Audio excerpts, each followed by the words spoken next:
नंद किशोर गुर्जर जी का इलाज हुआ, अपनी खुद बेइज्जती कराई, हमारे गुर्जर समाज की बेइज्जती कराई, उन महिलाओं की बेइज्जती कराई, उन आस्था जो चल रहा था, जो सब लोग वहाँ आस्था के प्रतीक होकर चल रहे थे, उन सबको अपमानित करा दिया। वो सारा सामने आ रहा है, इसलिए ब्राह्मणों ने वहाँ उस उमेश कुमार का सपोर्ट करने का काम किया था, जिसमें मैंने हस्तिनापुर जाकर उनको बहिष्कार करने की ऐलान। पार्टी का आप नेतृत्व करें विधायक जी, और खुद हम प्रमोट करेंगे आपको, वहीं बराबर में खड़े होकर मुख्यमंत्री की दौड़ के लिए लड़ाई आपकी हम लोग लड़ेंगे।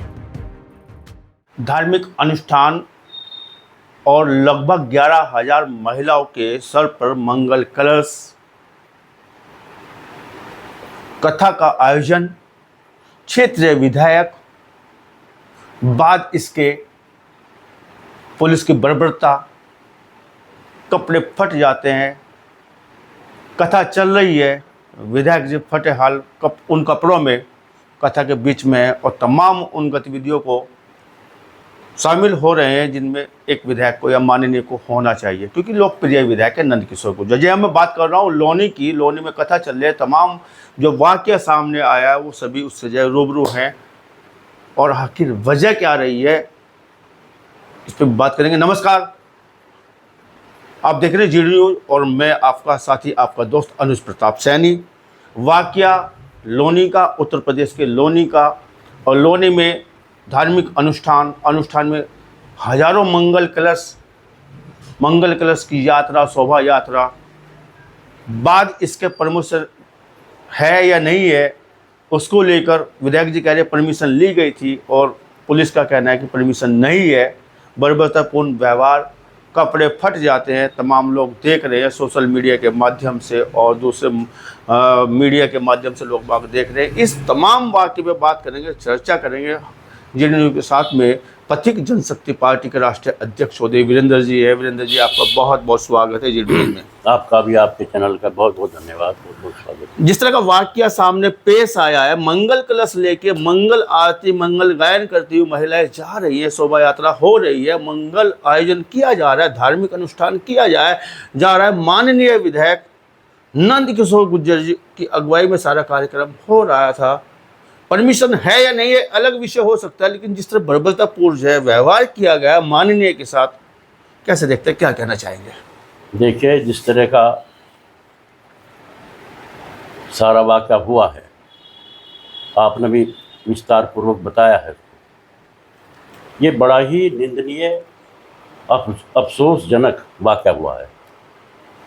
एक बहुत ही धार्मिक अनुष्ठान माननीय विधायक जी के द्वारा उनके नेतृत्व में किया जा रहा था, भाई यही गलती होगी। इस तरह के अनुष्ठान, कलश यात्रा, जिसका नेतृत्व माननीय विधायक जी, जो ऐसे मजबूत विधायक हैं, सच्ची बात को कहने वाले हैं और किसी से दबने वाले नहीं हैं, इतना बड़ा अनुष्ठान जिसमें 10-11 हज़ार महिलाएं अपने सर पर कलश लेकर चल रही थी, और जिस तरह से वहाँ उसको अपमानित किया गया और महिलाओं के साथ बेइज्जती की गई, उसमें महिलाओं की बेइज्जती भी हुई, विधायक जी अपमानित हुए, और हमारे पूरे गुर्जर समाज को उसने अपमानित करने का जो काम किया है वहाँ के प्रशासन के द्वारा जो हुआ है, ये बड़ा ही निंदनीय है। मैं तो इसकी घोर निंदा करता हूँ। और हमारे विधायक जी, ये राजनीति की भेंट चढ़ने का काम हुआ है। असली बात तो यही, वो सीधे रास्ते पर चल रहे थे, वो राजनीति की भेंट चढ़ गए, और भेंट चढ़ने का असली कारण ये रहा है, उन्होंने जिस तरह से माननीय मुख्यमंत्री योगी आदित्यनाथ जी को लेकर कुछ दिन पहले खुलासा किया था कि सबसे ज़्यादा गाय का कटान आज भारतीय जनता पार्टी की सरकार होते हुए, माननीय योगी जी की सरकार होते हुए, यहाँ गाय का कटान हो रहा है, महिलाओं के साथ अत्याचार हो रहा है, पुलिस बेलगाम हो चुकी है। ये सारी बातें उन्होंने खोल ली, और उस खोलने का कारण उसे ही भरना पड़ा है। दूसरी बात मैं और भी बताना चाहूँगा आपको, मुझे पता लगा है कि वो जो कमिश्नर है, जो वहाँ पुलिस कमिश्नर है जिसने ज्यादती की है, वो भी कहीं ना कहीं ब्राह्मण है। और ब्राह्मण नहीं चाहते कि इतने बड़े अनुष्ठान का नेतृत्व कोई गुजर समाज करे।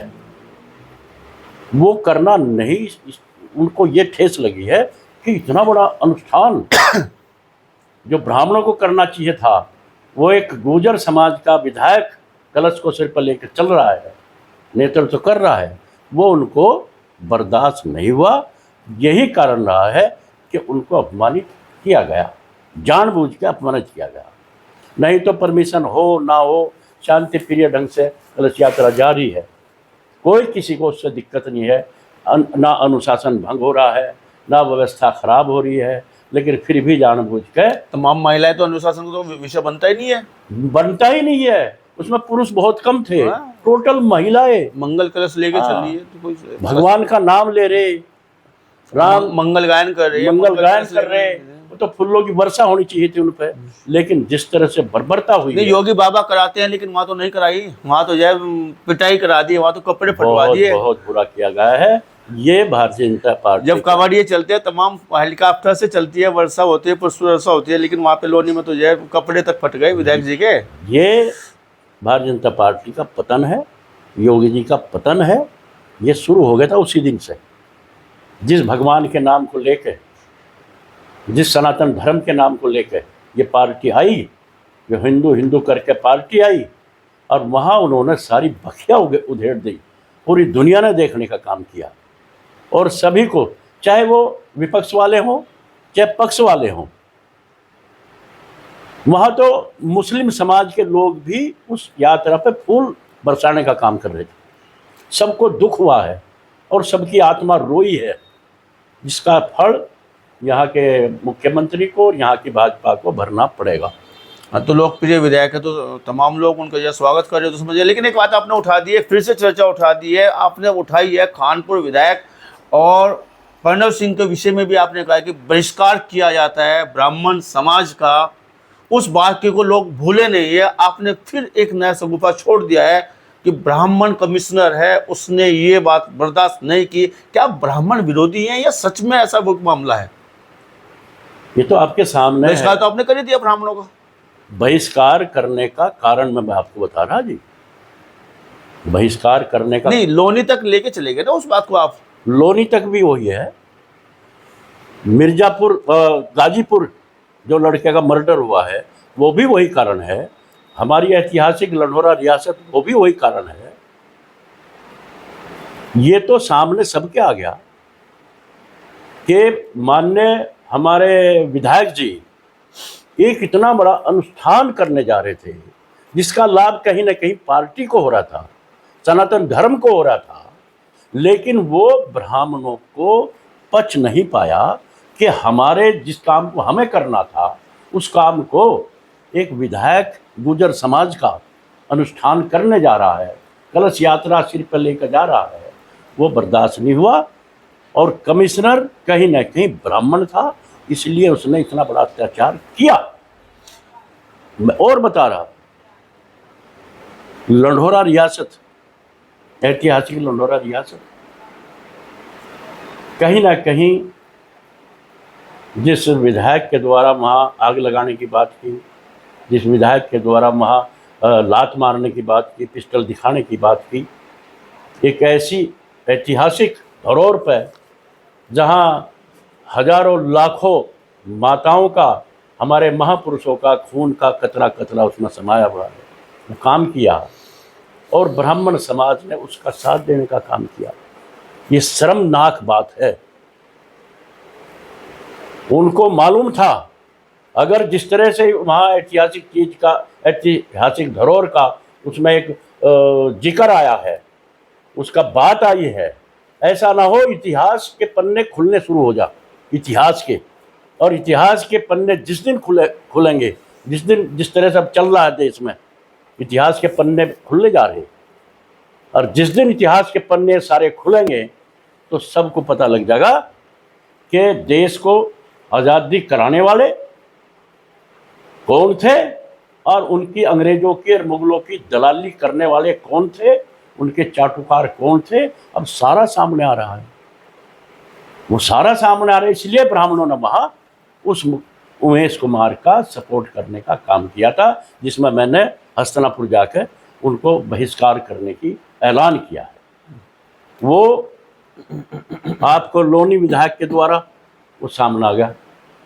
और दूसरी, आपने शायद सुना या नहीं सुना, मध्य प्रदेश में एक दीपिका पटेल, कथावाचक लड़की, कथावाचक तो कोई भी हो सके, किसी भी जाति से हो सकते हैं, कथावाचक लड़की कथा कहने का काम करती है, और वहां ब्राह्मणों ने उसको रोकने का काम किया और ये कहा अगर तुझे बाकी कथावाचक बनना है, कथा कहनी है, तो ब्राह्मण के लड़के से अपनी शादी करनी पड़ेगी।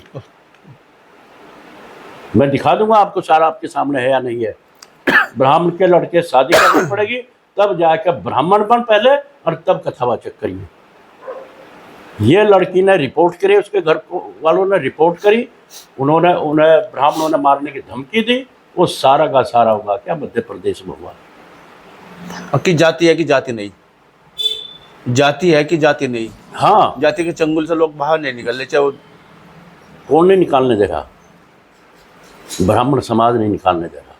जिस दिन ब्राह्मण समाज इस पाखंड को बंद कर देगा, छुआछूत को बंद कर देगा और अपनी तानाशाही गुंडागर्दी को बंद कर देगा, उन्होंने अपना हक समझ लिया, इस पर सारा हक समझ लिया। के मोहम्मद जो पुरातत्व विभाग का निदेशक, जिसने वहाँ भगवान राम का मंदिर जहाँ बना, वहाँ खुदाई जब हुई तो उसने घोषणा की, लिखित में दिया कि 1200 ईस्वी से पूर्व गुर्जर राजा के द्वारा ये मंदिर बना गया था। और जब मंदिर वहाँ बना, कमेटी बनी, ओबीसी का एक भी उन्होंने कमेटी में नहीं रखा। गुर्जर समाज को छोड़िए, पूरी ओबीसी का एक भी सदस्य कमेटी में नहीं रखा, सारे ब्राह्मण रख लिए।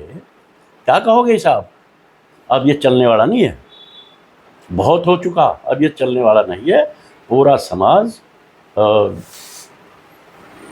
इस ब्राह्मण पाखंड के खिलाफ हो चुका है और पूरा समाज, ओबीसी समाज हो, SC ST हो, आदिवासी समाज हो, पूरा समाज एकजुट होकर सब भाईचारा कायम करेंगे, देश को बचाने का काम करेंगे।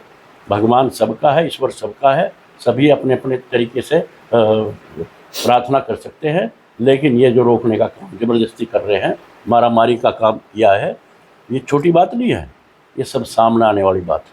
सवाल उठ जाता है कि विधायक जी की लड़ाई प्रशासन से या ब्राह्मण समाज से जो आप बता रहे हैं।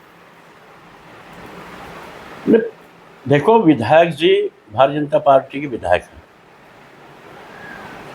वो राजनीति में फंसे। अमित शाह और मौर्य की सपोर्ट में आकर उन्होंने जो काम किया है, और योगी जी ने उसका फिर वहाँ इलाज कर दिया। भाजपा बहुत बड़ी पार्टी है, बहुत बड़ी। इलाज किसका किया है?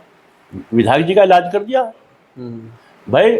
नंद किशोर गुर्जर जी का इलाज हुआ, अपनी खुद बेइज्जती कराई, हमारे गुर्जर समाज की बेइज्जती कराई, उन महिलाओं की बेइज्जती कराई, उन आस्था जो चल रहा था, जो सब लोग वहाँ आस्था के प्रतीक होकर चल रहे थे, उन सबको अपमानित करा दिया। तो इलाज नहीं हुआ इसका। आप तो बहुत अंदर की बात बता रहे हैं। आप तो बता रहे हैं कि जो भाजपा की अंदरूनी लड़ाई का शिकार हो गए हैं, अंदरूनी लड़ाई का शिकार अमित शाह ग्रुप और योगी जी ग्रुप है, उसका शिकार हो गए। आप ये कहना चाह रहे हैं कि जय विधायक जी योगी जी के साथ नहीं चल रही है, कहने की अमित शाह या उनके जो गुट, आप ऐसा आप तो सियासी बात कर रहे हैं। प्रतीक जनशक्ति पार्टी के आप जो राष्ट्रीय अध्यक्ष है, तो सियासत बड़ी जबान से बात कर रहे हैं आप। सियासत सामने आई ना इसमें। एक बात बताओ, जब वो विधायक है, मौजूदा विधायक है, मतलब बीजेपी में बड़ी गुटबंदी है, आप ये कहना चाह रहे हैं? अपने विधायक के खिलाफ, अपने मुख्यमंत्री के खिलाफ विधायक जी ने यह घोषणा करी है कि सबसे ज्यादा अगर अधिक गाय का कटान हो रहा है तो भाजपा सरकार में हो रहा है, योगी जी की सरकार में हो रहा है। खुद कहा उसने। 50,000 तक बताए। हाँ, 185 टन मिला वहाँ उसमें गाजियाबाद में। और जो स्लाटर हाउस का जो उसका कैंटीन का मालिक था वो ब्राह्मण। और मैं आपको बहुत बड़ी बात बताऊं, जितने सबसे बड़े गोमांस के वह स्लाटर हाउस है, उन मालिक उनके सारे के सारे ब्राह्मण हैं, सारे के सारे ब्राह्मण हैं। लिखित में सारी चीजें सामने हैं। क्या लगता है आपको यह कि जो विधायक जी कह रहे हैं, गाय की बात कह रहे हैं, विधायक जी तमाम बातें कह रहे हैं, भ्रष्ट प्रशासन की बात कर रहे हैं, क्या लगता है कि वो सच है? वो पकड़ी गई है ना, तो गाजियाबाद में पकड़ी गई है। भ्रष्ट प्रशासन की बात भी कर रहे हैं, भाजपा लड़ाई लड़ रहे हैं विधायक जी लड़ाई लड़ रहे हैं इस बात को लेकर कि प्रशासन, योगी जी का प्रशासन भ्रष्ट हो चुका है। हाँ। और अभी एक बयान आया है कि जब मुख्यमंत्री अगर हमारा ना होता तो भूसा भर दिया जाता, मुख्यमंत्री मतलब ऐसे ऐसे जो बयान आ रहे हैं उनको, तो क्या लगता है कि अपने घर में अपने घर वालों से लड़ाई? नहीं, वो तो देखो उसकी बहादुरी है, सच बात को कहना, जनता के बीच में फिर भी जाना है इसको। संदेश क्या जाएगा इसका? संदेश विधायक जी के लिए तो योगी जी तो जो है सुशासन प्रशासन सब चीजें के सामने ला रहे हैं, विधायक जी जो है नंद किशोर गुर्जर जी के लिए तो संदेश बढ़िया है। भले ही अपमानित हो गए हो, भले ही उनका कुछ भी हुआ हो, लेकिन नंद किशोर गुर्जर वाकई बहादुर है, शेर है। और ना मुख्यमंत्री से दबने वाला है, ना मौजूदा सरकार से दबने वाला है। और मैंने तो ये कह रहा, पहले भी कहा, फिर भी कह रहा कि अब समय है भारतीय जनता पार्टी को ठोकर मार दीजिए आप, क्योंकि आपको बीच में जकड़ लिया उन्होंने। अब तो राष्ट्रीय अध्यक्ष है, क्या बुलाएंगे अपनी पार्टी में? बिल्कुल, मैं तो कह रहा हूँ नेतृत्व करें, पथिक जनशक्ति पार्टी का आप नेतृत्व करें विधायक जी, और खुद हम प्रमोट करेंगे आपको। वहीं बराबर में खड़े होकर मुख्यमंत्री की दौड़ के लिए लड़ाई आपकी हम लोग लड़ेंगे। आपने वो काम किया है, वो लड़ाई आप लड़ रहे हैं जो सच्ची लड़ाई है, देश के हक की लड़ाई है, सनातन धर्म की लड़ाई है, गौ माता की रक्षा की लड़ाई है, महिलाओं के साथ जो अन्याय जुल्म हो रहा है उनकी लड़ाई है। आप लड़ाई लड़ें, कभी मत ये समझ लेना आपके साथ पूरा सनातन धर्म भी रहेगा, देश भी है, गुर्जर समाज तो आपके साथ है ही है। ताज पहनाने जाएंगे इस लड़ाई को लेके? आप जब कथा चल रही है और वो उसी हाल में उन्हीं कपड़ों में, वो चप्पल तक नहीं पहन रहे हैं, आप शेर बता रहे हैं, बहादुर बता रहे हैं, पगड़ी ताज जो आप पहनाते हैं बिरादरी के नाते, उसके लिए क्या वीरेंद्र सिंह पहुंचेंगे वहाँ पर? मैं पहुंचूंगा जिस दिन भाजपा को छोड़ देंगे, मैं सच कह रहा इस बात। यहाँ भी सियासत नहीं, सियासत देखो वो कहीं ना कहीं वहाँ फंसे हुए हैं। वो दो पार्टियों, दो राजनेताओं के बीच, दो ग्रुप, दो पार्ट के बीच में, दो राजनेताओं के बीच में फंस चुके हो। उनसे अगर वो बाहर निकल जा तो वाकई शेर है। और कहीं भी अपने स्वार्थ के चक्कर में, लालच में वो फंसे रह गए तो उनका बहुत ही, मैं नहीं समझता, उनका बहुत ही गलत उनको नज़रिया देखना पड़ेगा। तो थे हमारे साथ में चौधरी वीरेंद्र सिंह जी, पथिक जनशक्ति पार्टी के राष्ट्रीय अध्यक्ष से बुलावा तक दे डाला कि आप आइए तो आपको मुख्यमंत्री की दौड़ के लिए लड़ाई लड़ाई जाएगी तन मन धन से, क्योंकि आप जो सनातन के सरताज हैं और आप लड़ाई लड़ रहे हैं नारी सुरक्षा, महिलाओं की और तमाम उन लोगों की जिनकी आपकी रहनुमाई आप कर रहे हैं। और इस लड़ाई को जिस तरह से देख रहे हैं, कह रहे हैं कि जो बड़ी लड़ाई लड़ रहे हैं विधायक जी, और उस लड़ाई में जो है तन मन धन से साथ दिया जाएगा। और हमारे साथ आते तो जो है उनको ताजपोशी भी कराई जाएगी, उनको पगड़ी पहनाई जाएगी, पटका पे पहनाया जाएगा, तमाम में बात कह रहे हैं। बात करने के, चर्चा करने के लिए आपका बहुत बहुत धन्यवाद, बहुत बहुत शुक्रिया, बहुत बहुत आभार आपका भी, आपके चैनल का बहुत बहुत धन्यवाद।